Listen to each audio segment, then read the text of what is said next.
Hola, ¿qué tal? Buen día. Mi nombre es Elizabeth Soto. Soy egresada de la licenciatura de Biología Experimental por la Universidad Autónoma Metropolitana. El día de hoy vamos a hablar sobre química. Nuestro tema es Introducción a la química. Bueno, ¿cuáles son los objetivos? Conocer cuál es el campo de estudio de la química, cuál es su división y su importancia, así como conocer qué es la materia. Me refiero a materia no como una asignatura, sino materia como algo que puedes tocar o algo que puedes ver, como una propiedad de los cuerpos. Muy bien. La química es una ciencia que estudia la composición, la estructura y las propiedades de la materia. ¿Qué quiere decir? Que no solamente va a estudiar las cosas por sí como se ven físicamente, sino también de qué están hechas y cómo interactúan. También cuando se lleva a cabo una reacción dentro de la materia, la energía que se desprende de ella. Bueno, dicho de otra manera, la química estudia las propiedades de la materia y los fenómenos que se ocasionan de los cambios que ésta puede llegar a tener. Bueno, te dije que la química es una ciencia y como ciencia tiene que seguir unos pasos. Lo primero que necesito que recuerdes es que ciencia es un conjunto de conocimientos ordenados y sistematizados. Algunas de las características de la ciencia es que es sistemática. ¿Qué quiere decir? Que va a llevar un proceso, que tiene que seguir un procedimiento. ¿Para qué? Para que se pueda seguir paso a paso los hechos, se pueda ver cómo se desarrollan y se pueda llegar a una conclusión. También la ciencia tiene que ser comprobable. ¿Qué quiere decir esto? Quiere decir que debes de poder comprobar los hechos que tú ya reprodujiste, ya sea de manera natural o en el laboratorio. Por último, la ciencia debe de ser perceptible. ¿Qué significa? Significa que la ciencia está sujeta a constantes cambios. ¿Por qué cambia? Porque se va acumulando conocimiento con el paso del tiempo. Entonces, ese conocimiento nuevo puede hacer que cosas que nosotros ya conocíamos anteriormente sean modificadas. Bueno, quiero que conozcamos cuáles son las ciencias auxiliares de la química. Empezamos por matemáticas. ¿Para qué nos sirve la matemática? Bueno, principalmente para hacer estimaciones sobre las reacciones que vamos a llevar a cabo. La física, para conocer los cambios físicos de la materia. ¿A qué me refiero? Los cambios que podemos ver. Biología. Dentro del cuerpo humano, así como de los animales y las plantas, se lleva a cabo una serie de reacciones químicas. Bueno, aquí es donde va a entrar la biología en apoyo de la química, y viceversa. Medicina, principalmente en diagnóstico, aplicaciones, tratamientos de enfermedades.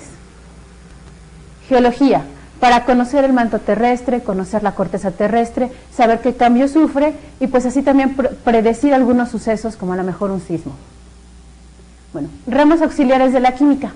La química necesita de química inorgánica, que es la que va a estudiar todas las sustancias que se encuentran en el medio ambiente pero que no contienen carbono en su estructura. Un ejemplo sería el agua. La química orgánica, en su caso, va a estudiar todas las sustancias que contienen carbono en su estructura. Por ejemplo, el metano, el butano, los carbohidratos. La bioquímica va a estudiar esa parte de la química que se mezcla con la biología, o sea, las reacciones que se llevan a cabo dentro de los seres vivos. La fisicoquímica es esa parte en donde se une la física con la química, en donde vamos a conocer cómo son los cambios físicos de la materia. Por último, química analítica. La química analítica nos ayuda principalmente a cuantificar, o sea, a contar los sucesos, las reacciones, la materia, y también a calificarla por su cualidad. Cualitativo significa las cualidades de una cosa y cuantitativo la cantidad. Ahora, quiero que veas estas imágenes. Aquí nos está hablando sobre la importancia y aplicación de la química. La podemos ver en comunicaciones, para obtener energía o para convertir la energía, por ejemplo, la energía del viento o solar, convertirla en energía eléctrica. También en la medicina, para diagnósticos, para tratamientos, en viajes al espacio e incluso en transportación, ya sea terrestre, aérea o de cualquier otra manera. Bueno, ahora sí quiero que conozcamos qué es materia. Y te voy a dar la definición de materia. Materia es todo aquello que ocupa un lugar en el espacio y que posee masa. Veamos ahora qué es la masa.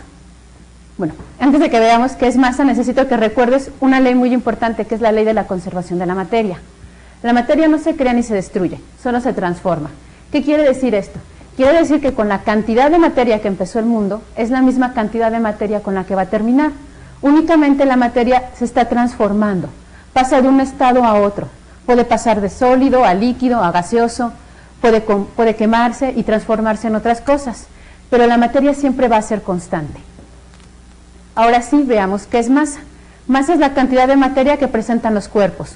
Bueno, hay que ser un poco más específicos sobre masa. Masa es una magnitud de medida. ¿Qué quiere decir? La masa es lo que yo puedo pesar, lo que yo puedo medir, y de esa manera saber cuánta materia contiene algo. Ahora, quiero que sepas que la materia está formada por pequeñas moléculas, moléculas que pueden estar muy unidas o moléculas que pueden estar poco unidas o demasiado separadas. ¿Qué es lo que hace que una molécula se mantenga junto a otra molécula? Principalmente las fuerzas de cohesión o atracción. ¿Qué quiere decir eso? Son fuerzas que se establecen entre una molécula y otra, en donde se mantienen unidas. Pueden ser fuerzas de electricidad, de magnetismo. Eso lo vamos a ver más adelante cuando veamos enlaces. También otra fuerza que hace que las moléculas se rechacen, se separen, son las fuerzas de repulsión o expansión. Algo similar como cuando ves un imán. Cuando juntas polos opuestos, los imanes se atraen. Cuando tienes polos iguales, los imanes se repelen. Algo similar sucede con las moléculas que se encuentran en toda la materia. Ahora, ¿de qué me sirve saber cómo se encuentran agrupadas las moléculas que están en la materia? Bueno, principalmente para saber cuáles son los estados de agregación molecular en la materia. Te voy a explicar qué es eso. Primero tenemos que saber que la materia sufre dos tipos de cambios. El cambio físico. ¿Qué es un cambio físico? Es un cambio donde se modifica la estructura de la materia, pero no internamente, solamente lo que yo estoy viendo. El típico ejemplo que siempre te ponen en la escuela es estirar una liga. ¿Por qué? Porque la liga puede medir más, puede ser más grande, puede ocupar mayor espacio. Sin embargo, sigue siendo exactamente igual. Ese cambio es reversible. ¿Qué quiere decir? Que tú basta con que sueltes la liga para que regrese a su tamaño normal y siga conservando sus propiedades. Ahora, ¿cuál sería el cambio químico? El cambio químico es donde no solamente estoy modificando la estructura física de la materia, sino también su composición química. ¿A qué me refiero? A sus moléculas. El ejemplo más claro es una combustión. ¿Por qué? Porque en una combustión tú puedes tener, por ejemplo, una hoja de papel y quemarla. Vas a decir, se fue, se desapareció, ya no tengo hoja de papel, pero recuerda que la materia no se crea ni se destruye. ¿Qué le pasó a esa hoja de papel? Sufrió un cambio químico, se transformó en cenizas, en dióxido de carbono y en partículas que volaron por el aire o que quedaron en el piso en forma de cenizas. Bueno, ahora sí vamos a entrar a estados de agregación de la materia. Bueno, los estados de agregación de la materia tienen relación con la forma en cómo se agrupan las partículas, ya sea por fuerzas de cohesión o de repulsión. El primer estado de la materia que te quiero presentar es el estado sólido. De color rojo te estoy dibujando a las moléculas. Si te das cuenta, están muy unidas, están empaquetadas. En el estado sólido, las fuerzas de cohesión son muy grandes. Eso quiere decir que las moléculas están una tras otra, apretaditas. Por lo tanto, no se puede traspasar tan fácilmente por entre ellas. Esas son las cosas sólidas, ¿ok? Las cosas sólidas son donde las moléculas están tan juntas que no se puede pasar, son duras. Ahora, el siguiente estado de agregación de la materia es el líquido. Aquí las fuerzas de cohesión y de repulsión se encuentran un poco equilibradas. ¿A qué me refiero? Que a veces puede ser más grande una que la otra.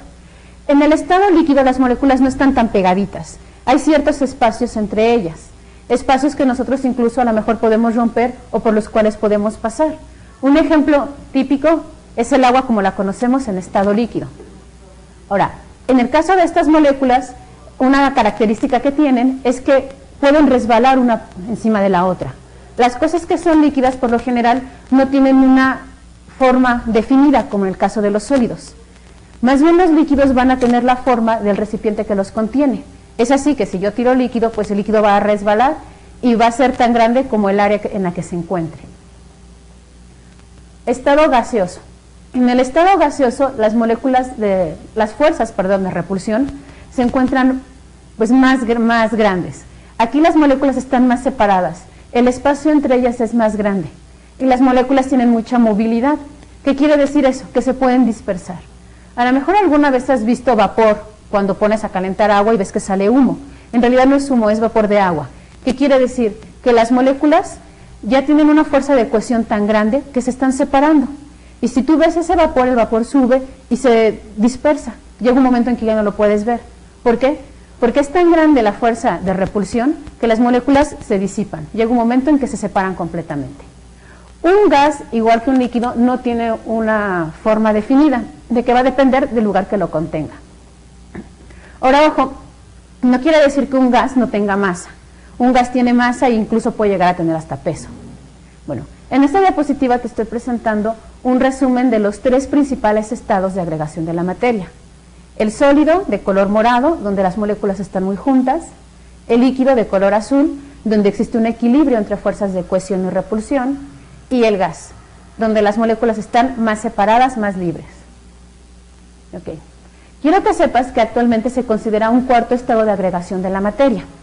Ese estado se conoce como plasma. Es un estado que no se define ni como sólido, ni como líquido, ni como gaseoso. Está más bien formado por iones helio. ¿Cuál es el ejemplo más claro de ese estado, que es el plasma? Es el fuego. Cuando tú pones una fogata, por ejemplo, y puedes ver a través del fuego, esa parte donde se ve como que se moviera y del otro lado, las cosas que están del otro lado se ve como un poco borrositas, como que se mueven, eso se considera plasma. Y eso sería el cuarto estado de agregación de la materia. Okay. Ahora quiero que veamos los cambios de los estados de agregación de la materia. Vamos a enfocarnos principalmente en los 3 que vimos, los 3 primeritos. Líquido, sólido y gaseoso. ¿Okay? Bueno, ¿cómo se le llama al paso de líquido a sólido? Cuando un líquido pasa a sólido se llama solidificación. Quiere decir que se hace sólido. El caso más típico que tenemos es cuando el agua la metemos al congelador y salen los cubitos de hielo. Eso sería solidificación. ¿Y de qué va a depender? Del punto de congelación de lo que yo quiero solidificar. En el caso del agua va a depender de cuál sea su temperatura para que se haga hielo, que en la mayoría de los casos, bueno, en la Ciudad de México, por la altura a la que estamos, sería 0 grados centígrados. Ahora, cuando yo quiero que ese sólido regrese a líquido, eso se conoce como fusión. Cuando un sólido pasa a líquido. En el caso del agua, pues la mejor manera es calentándola. Yo le pongo energía calorífica y a cambio voy a modificar su estructura. Voy a modificar cómo están agrupadas sus moléculas. Ahora, ¿de qué va a depender que un sólido pase a líquido? De su punto de fusión. No todos los sólidos tienen el mismo punto de fusión. Por ejemplo, el del agua con el del metal cambia mucho. En algunos casos es necesario adicionar cosas para poder hacer ese cambio. Por ejemplo, en el caso de un metal, a veces no basta con calentar nada más, sino también hay que modificar otros factores como la presión. Ahora, el paso de líquido a gas.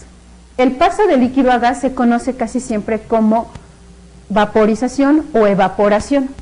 ¿De qué va a depender esto? Del punto de ebullición. Cuando yo pongo a calentar agua, llega un momento en que se empieza a convertir en vapor de agua. Cuando la primera molécula se convierte en vapor de agua, se dice que alcanzó su punto de ebullición. Entonces, ahora sí, estoy pasando moléculas de un estado de agregación a otro. El regreso. Cuando yo el gas lo quiero regresar a líquido. Eso se llama condensación. ¿Cuál es el ejemplo más claro? Cuando te metes a bañar, el agua está muy caliente y sale vapor de agua. No sé si te has dado cuenta que después de bañarte, el espejo está borroso. Se empieza a enfriar y se empiezan a formar moléculas de agua, gotitas de agua. ¿Qué fue lo que pasó? Que el vapor de agua se pegó en el espejo. Cuando empezó a enfriarse, se empezó a convertir en agua. ¿Qué le pasó? Se condensó, regresó al estado líquido. Se aplica el estado de condensación principalmente para el agua y se aplica el término, término licuación, cuando lo que yo voy a convertir en líquido es algo que por naturaleza se presenta en estado gaseoso. ¿A qué me refiero? Por ejemplo, el hidrógeno. El hidrógeno de estado natural, en la naturaleza, lo voy a encontrar como un gas. Para poderlo pasar a líquido se necesitan varios procesos. No es suficiente con enfriarlo. Hay que modificar la presión. En este caso no se va a decir que se condensa, se va a decir que se licúa. El gas se licuó, que quiere decir el gas se convirtió en líquido. A lo mejor alguna vez has visto una pipa que dice peligro, gas licuado. ¿Qué quiere decir? Que transportan un gas, pero no en estado gaseoso, sino en estado líquido. ¿Okay? Ahora, por último, el paso de sólido a gas.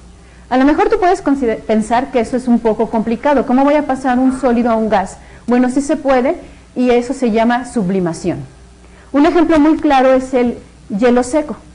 Anteriormente, cuando se grababa algún programa de espectáculos, se veía como gas o como humo o vapor, no sé cómo llamarlo, blanco en el piso. En realidad eso era hielo seco. Es un hielo que no está hecho principalmente de agua, y es un hielo que cuando se empieza a derretir, en lugar de convertirse en agua, se convierte en gas. Y eso es lo que nosotros veíamos en los programas de entretenimiento, hielo seco que pasaba de sólido a gaseoso. Ahora, ¿cómo se le llama al paso de gas a sólido? Se le conoce principalmente como cristalización. ¿Qué es eso? Cuando un gas empieza a formar cristales, pero no pasa por estado líquido. No todos tienen esa propiedad, son muy pocos los elementos que pueden tener esa propiedad, y más adelante lo vamos a ver. Bueno, esto que se estoy poniendo aquí es otro resumen de cómo puedes llamar a los estados de cambio de agregación molecular en la materia.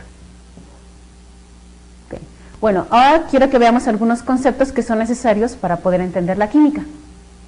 Bueno, primero quiero que sepas qué es una sustancia. Una sustancia es una forma definida de materia. ¿Qué quiere decir eso? Que está bien definida, que tiene una composición estable y que puede ser pura o puede ser impura. ¿A qué le llamamos sustancia pura o impura? Dependiendo de las moléculas que la están formando. Las sustancias pueden ser sólidas, pueden ser líquidas o pueden ser gaseosas. Ahora, ¿qué es un elemento? Es una sustancia pura. ¿Qué es una sustancia pura? Bueno, es una sustancia que solamente está formada por átomos iguales. Los ejemplos que yo te estoy poniendo de color rojo, el cobre. Todos los átomos son exactamente iguales. En medio te estoy poniendo carbono. Todos los átomos son iguales. Es una sustancia pura. Del otro extremo te estoy poniendo el oro. El oro, cuando lo extraen de la mina, puede ser que no esté puro. ¿Qué quiere decir? Puede ser que traiga algunos otros átomos que no me interesan. Cuando se purifica es cuando únicamente tengo oro, puros átomos de ese elemento. Okay. Ahora, ¿qué es un compuesto? Un compuesto es una sustancia que no es pura, que está formada por elementos diferentes. Un ejemplo muy claro es el cloruro de sodio o sal de mesa. La sal que le echas a la comida está formada por moléculas de cloro y moléculas de sodio. Por sí solo el cloro se conoce como estado gaseoso, aunque en la naturaleza es difícil encontrarlo así porque tiende a reaccionar con cualquier otro elemento. El cloro por sí solo sería tóxico, al igual que el sodio. Pero cuando se juntan y se combinan, se forma algo que se llama cloruro de sodio, y algo que tú y yo consumimos. Otra molécula, o bueno, más bien dicho, otro compuesto que está formado por dos moléculas es el agua, H2O, formado por hidrógeno y formado por oxígeno. Tanto el hidrógeno como el oxígeno son gaseosos, pero cuando se juntan en las proporciones adecuadas, ¿a qué me refiero? 2 de hidrógeno por 1 de oxígeno, se forma algo que se llama agua. Bueno, ¿qué es una mezcla? Es la unión física de dos sustancias. ¿Cómo una unión física? Bueno, cuando yo tengo sustancias y las empiezo a revolver. Eso se conoce como mezcla. En la mayoría de las mezclas se mantienen las propiedades químicas de las sustancias. Ahora, una ventaja de eso es que las mezclas se pueden separar. Ok, quiero que veamos las características de las mezclas. Sus componentes se pueden separar por procesos en la mayoría físicos. Los componentes de una mezcla están unidos por cohesión, acuérdate de las fuerzas de cohesión y repulsión. Los componentes de una mezcla van a conservar propiedades físicas y químicas. ¿Qué quiere decir? Una mezcla no está modificando su estructura interna, no está modificándose químicamente. Ese es un motivo por el cual se puede separar. ¿Okay? Otra cosa, la proporción de los componentes de una mezcla pueden variar. ¿A qué me refiero con esto? A que una mezcla puede tener mucho de un elemento o poco, y eso va a hacer que cambie las propiedades de esa mezcla. Más adelante lo vamos a ver también. Bueno, por último, las propiedades de una mezcla varían según su composición. Bueno, lo que yo estaba mencionando, a lo mejor tú le pones a tantita agua, le pones sal. Depende de la cantidad de sal que tú pongas, vas a modificar la característica de esa agua. Mientras más sal le pongas, más pesada va a ser. ¿Y qué quiere decir? Que las cosas van a flotar en ella. Mientras menos sal le pongas, menos pesado va a ser y las cosas se van a hundir más fácilmente. Bueno, ahora quiero que veamos cómo se clasifican las mezclas. Hay dos mezclas principales, la homogénea. ¿Cuál es la mezcla homogénea? En donde yo no distingo ninguna fase, en donde yo puedo ver esa sustancia ya sea sólida, ya sea líquida, y la voy a ver completamente igual. En el dibujo te estoy poniendo un matraz Erlenmeyer y un vaso de precipitados. En ambos, si te das cuenta, pues no se distingue una diferencia en la sustancia, son del mismo color, son exactamente iguales en todo lo largo del vaso. Esa es una mezcla homogénea. Una mezcla heterogénea es donde sí se distinguen diferentes fases. En el ejemplo que te estoy poniendo agua con aceite. Por más que nosotros movamos y movamos el agua con aceite, va a parecer que en algún momento se juntan, pero en realidad eso no pasa. ¿Por qué? Por las características del aceite. Eso es una mezcla heterogénea. ¿Dónde la vemos muy comúnmente? Por ejemplo, las soluciones o las lociones que muchas mujeres emplean para despintarse son agua con aceite. Hay que agitarlas para poderlas utilizar, porque si no, esa mezcla está separada en dos fases, es heterogénea, y no estaría funcionando adecuadamente si yo no la mezclo antes de usarla. Bueno, una mezcla está formada por dos partes, algo que se le conoce como disolvente, que en la mayoría de los casos es la que se encuentra en mayor cantidad, y también en la mayoría de los casos se encuentra en estado líquido. Y la otra sería el soluto o disoluto, que en este caso vendría siendo el de menor cantidad, el que se disuelve en el disolvente. ¿El disolvente qué función tendría? La de, por decirlo así, desbaratar, romper los enlaces que están formando al soluto y hacer que ese se mezcle con el disolvente. Cuando yo mezclo un disolvente y un soluto, llega un momento en que los dos se fusionan, llega un momento en que los dos están formando una mezcla, que puede ser homogénea o heterogénea. Ahora, quiero que veamos qué tipos de mezclas existen según la cantidad de soluto. ¿A qué me refiero? Según la cantidad de sustancia que yo disolví. Bueno, en la imagen te voy a poner con bolitas de color negro las moléculas que están representando al soluto. O sea, en este caso puede ser a lo mejor sal. Y con un circulito blanco te estoy representando las moléculas del disolvente, que en este caso me gustaría que fuera agua. Bueno, vamos a ver cómo se le llama al primer tipo de mezclas. En el primer tipo de mezclas, la cantidad de disolvente, en este caso agua, es mayor que la de soluto. El soluto se puede desbaratar sin ningún problema. A esta mezcla se le llamaría diluida. Ahora, si yo sigo agregando soluto y sigo moviendo, la mezcla se va a saturar. ¿Qué quiere decir en saturada? Que va a llegar así a su límite de disolverse, o sea, va a llegar al límite en donde ya no se va a poder disolver. ¿Por qué? Porque ya se ocuparon todas las moléculas de disolvente. Esta mezcla sería saturada. Ahora, ¿qué sería una mezcla concentrada? Cuando yo le echo todavía más soluto, todavía más sal. Un ejemplo muy claro cuando estás preparando el agua de sabor y de repente te queda muy dulce. ¿Qué es lo que te dice tu familia? Te quedó muy concentrada. ¿Concentrada de qué? Concentrada de soluto. En el caso del agua con sabor sería concentrada de azúcar. El azúcar vendría siendo el soluto y el disolvente el agua. Ahora, por último tenemos la mezcla sobresaturada. ¿Cuál es la sobresaturada? Donde ya pusiste tanto soluto que ya el disolvente no lo puede disolver. O sea, ya esa mezcla está tan excesiva de soluto que pues ya son más las moléculas de soluto que se ven ahí que las de disolvente. En ese caso esas sustancias ya no se, bueno, esas mezclas ya no se pueden disolver. ¿Ok? Bueno, quiero que veamos cuál es la diferencia entre solución o disolución. Nosotros hemos estado hablando de soluciones y de hecho la palabra solución está bien empleada, aunque puede llegar a haber errores o confusiones al entender por solución la manera en cómo resuelve un problema. Disolución, digamos que es más correcto decirlo. Decir disolución sería más adecuado para química. ¿Qué sería una disolución? Una mezcla homogénea de dos o más sustancias. O sea, una mezcla donde yo no estoy distinguiendo fases, donde todo va a estar igual, donde todo va a estar homogéneo. ¿Ok? Ahora quiero que sepas qué es una suspensión. Las suspensiones a lo mejor las has visto en los medicamentos y dice, agítese antes de usarse.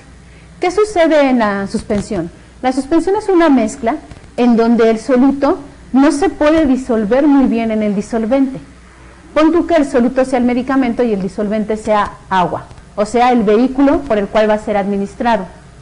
En una suspensión, el medicamento no se puede disolver correctamente o completamente. Entonces, ¿qué pasa con el soluto o con el medicamento? Baja, se sedimenta. Si tú ves un medicamento que es una suspensión, te vas a dar cuenta que hay dos fases. Casi siempre abajo está la que vendría siendo sólida, la que vendría siendo la del soluto, y arriba la del disolvente. ¿Qué es lo que tienes que hacer? Tienes que agitar. Cuando agitas, las moléculas se van a dispersar. Aparentemente se están disolviendo, pero después, si dejas reposar esa mezcla, va a llegar un momento en que otra vez sedimenten, en que otra vez bajen y se vuelva a formar la suspensión. Por eso, ojo, es importante que agites el medicamento que se llama suspensión antes de tomarlo, porque si no, no estarías tomando medicamento, únicamente estarías tomando el disolvente. Ahora, quiero que veamos qué son los coloides. Los coloides es una mezcla intermedia entre una solución y una suspensión. No se presentan dos fases en la mayoría de los casos, se presenta solamente una fase, se ve homogénea, pero no es ni líquido ni sólido, es algo intermedio. Y en la mayoría de los casos son translúcidas. ¿Qué quiere decir? Como que fueran medio brillosas, como que se alcanzara a ver del otro lado. Tienen una característica muy especial que se llama efecto Tyndall. ¿Qué es eso de efecto Tyndall? Es cuando pasas unas de luz a través de ellas. ¿Cuál es el ejemplo más claro del coloide? Una gelatina. Cuando tú ves a través de una gelatina estás viendo un coloide. Bueno, ahora quiero que conozcas cuáles son los principales métodos para separar las mezclas de las que te he estado hablando. Bueno, el método más sencillo y el que yo creo que todos hemos utilizado por lo menos alguna vez en la cocina es decantación. ¿En qué consiste decantación? Bueno, decantación es cuando tienes en un recipiente un sólido y un líquido. Un sólido que no se disolvió en el líquido, o sea, un soluto que no se disolvió en el disolvente. Y la manera más sencilla es vaciar el líquido y quedarte en el recipiente con el sólido. Eso es decantación.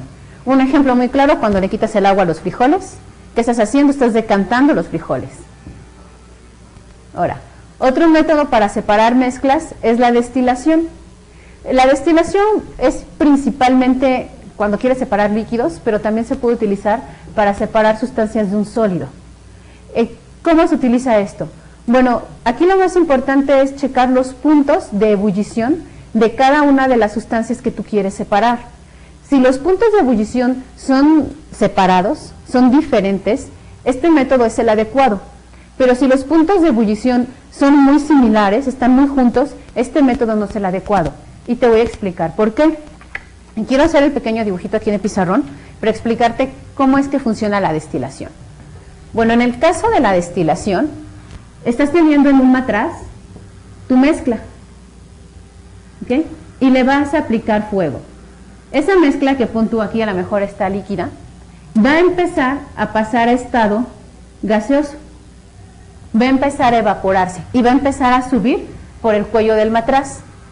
Este matraz va a estar conectado a un tubo y es muy importante que también tenga un termómetro. ¿Por qué? Porque gracias al termómetro, aquí pongo el termómetro a un lado, es que tú vas a poder ir midiendo los puntos de ebullición y estar dándote cuenta en qué momento estás separando qué sustancia. Bueno, cuando este vapor sale del matraz, pasa por el tubo da vuelta y atraviesa por algo que se llama refrigerante o condensador. ¿Qué es un refrigerante o un condensador? Es algo que va a enfriar de tal manera que el vapor que está pasando por aquí otra vez se vuelva a convertir en líquido. Y cuando sea recuperado en un vasito, salgan gotitas como líquido. Entonces, ¿tú qué es lo que vas a hacer? Vas a estar midiendo la temperatura para no calentar de más y calentar solamente lo necesario para que se evapore la sustancia que te interesa separar.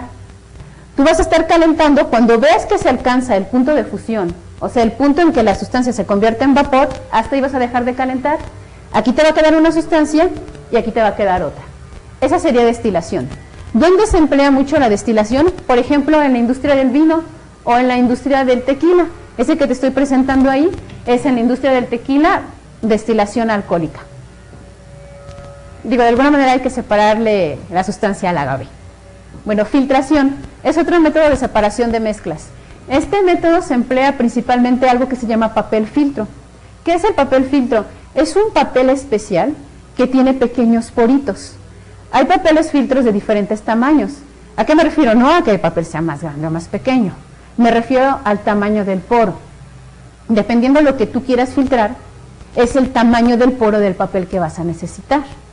Entonces, ese papel se dobla y se pone dentro de un embudo. Lo que tú vas a separar lo vas a pasar a través del embudo. ¿Qué se separa principalmente por este método? Un sólido que está contenido en un líquido, pero que ese sólido es tan finito, tan pequeñito, que el método de decantación no te va a servir. Entonces, tú vas a decantar todo dentro del embudo y en el papel filtro se va a quedar pegado el sólido y va a atravesar el líquido.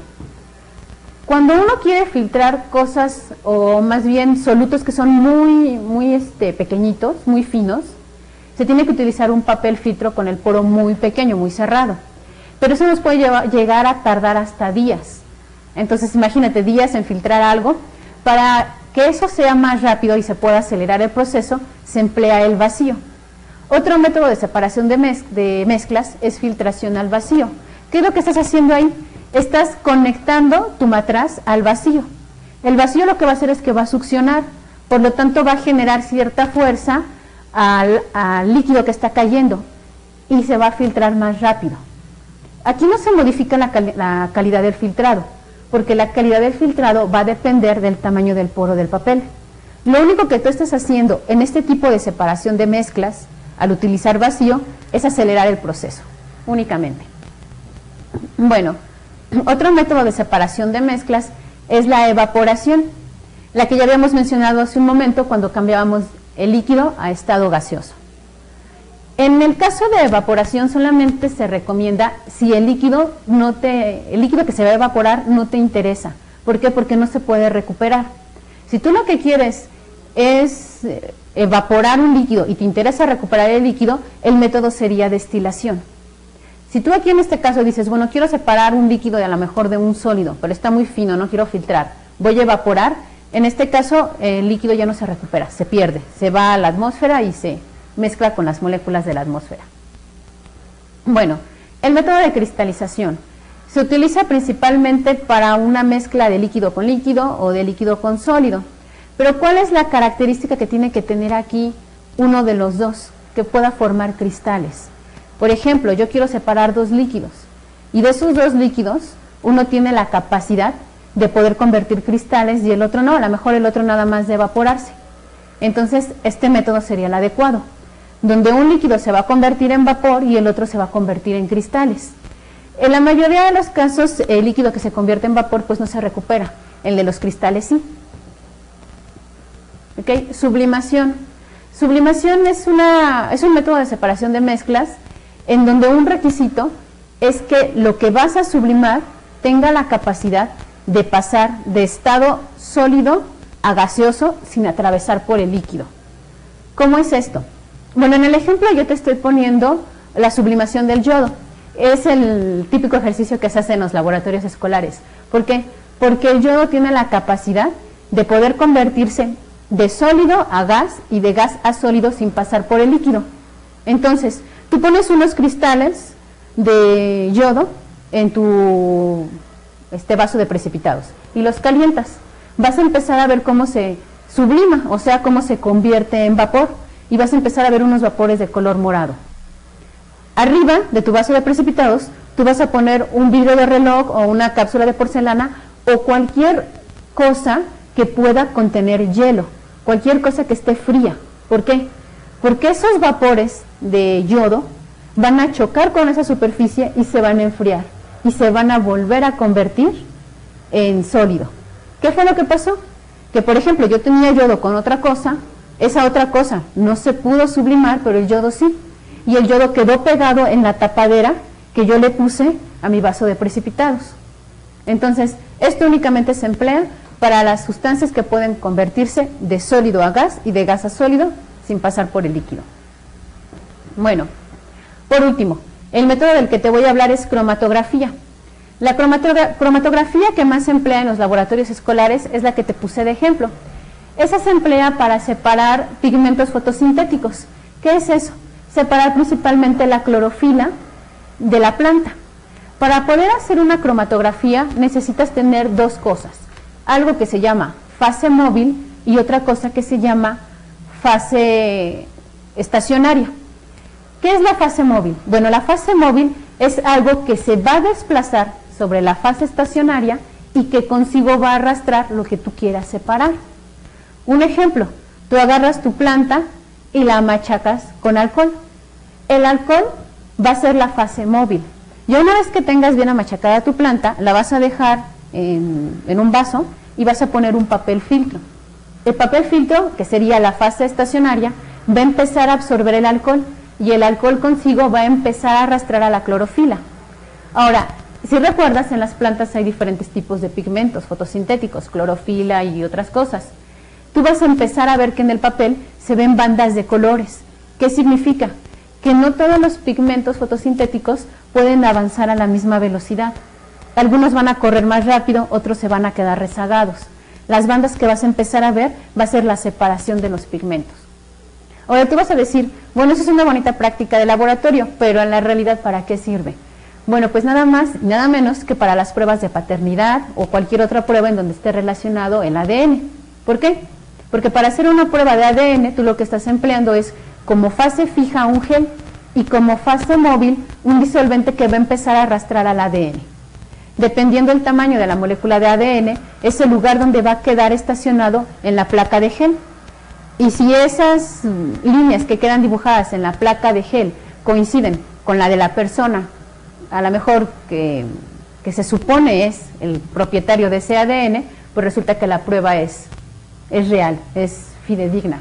Entonces, cromatografía se emplea mucho en pruebas de ADN de paternidad. Bueno, con esto estamos viendo método de separación de mezclas. Antes de que me vaya, te quiero dar un último término, un último concepto que no aparece en esta presentación, pero que es necesario que conozcas y que vamos a empezar a tratar más adelante. Quiero que sepas qué es energía. Energía es la capacidad para poder realizar un trabajo. Hablamos que la química no solamente va a estudiar a la materia, sino también la energía que se desprende de ella. Entonces quiero que por lo pronto te quedes con el concepto de energía, que es la capacidad para realizar un trabajo, ya que en la próxima clase vamos a empezar a hablar de ella. De mi parte sería todo, agradezco tu atención.